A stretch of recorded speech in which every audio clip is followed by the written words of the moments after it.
नमस्कार. दुपारचे 2 वाजतायत. बुलेटिनमध्ये तुम्हा सर्वांचं स्वागत. मी कल्याणी दीक्षित. आता बातम्या सविस्तरपणे पाहूयात.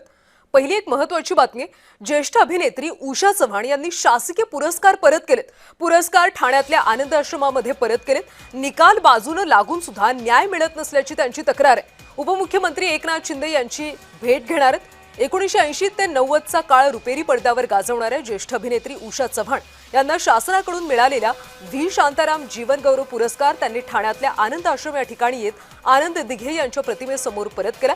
पुण्यातल्या टीडीआर प्रकरणी न्याय मिळत नसल्यानं त्यांनी ही भूमिका घेतली. ज्येष्ठ अभिनेत्री उषा चव्हाण यांच्याशी बातचीत केली आमचे प्रतिनिधी कुणाल भोईटे यांनी.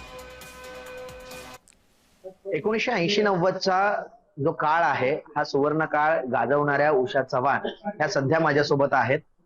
त्यांना जो काही जीवनगौरव पुरस्कार महाराष्ट्र शासनाच्या वतीने मिळाला होता तो त्यांनी आनंद दिघे यांच्या आनंद आश्रमामध्ये परत केलेला आहे. शासनाचा हा पुरस्कार त्यांनी परत केलेला आहे. नेमकं काय कारण आहे, अशी वेळ का आली त्यांच्यावरती की शासनाने दिलेला हा मानाचा पुरस्कार त्यांनी परत केलेला आहे?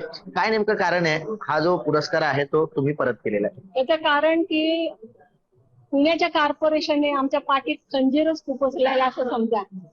कारण आमचा जो टीडीआर आहे 50%चा त्यांनी त्या एका बिल्डरला परस्पर देऊन टाकला.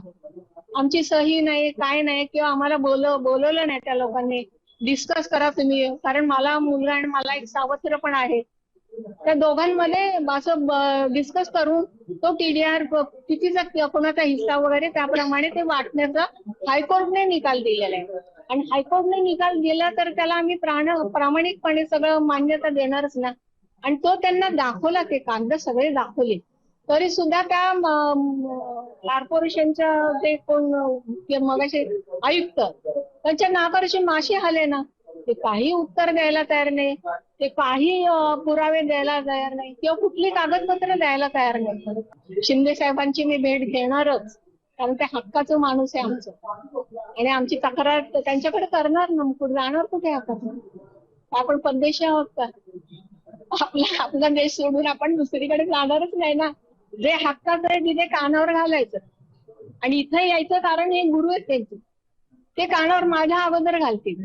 उपमुख्यमंत्र्यांची भेट घेतल्यानंतर त्यांचं जे शंका आहे किंवा त्यांना जो अन्याय झालेला आहे तो त्या बाबतीमध्ये काही नवीन निर्णय येतोय का आणि त्या समाधानी होत आहेत का हे पाहणं महत्वाचं असणार आहे. कुणाल भोईटे, जय महाराष्ट्र न्यूज, ठाणे. साहेबांनी सुद्धा त्यांचे एक वयस्ती आहे त्यांना या कामगिरीवर लावलं.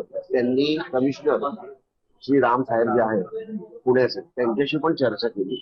एवढंच नाही तर आज विधी अधिकारी आणि ऍडिशनल कमिशनरना पण ते बोलवणार होते, पण काही कारणास्तव ते आज अवेलेबल नसल्यामुळे दोघे असं ठरलं की सोमवार, मंगळवार, बुधवार या 3 दिवसांमध्ये कधीतरी त्यांना बोलवलं.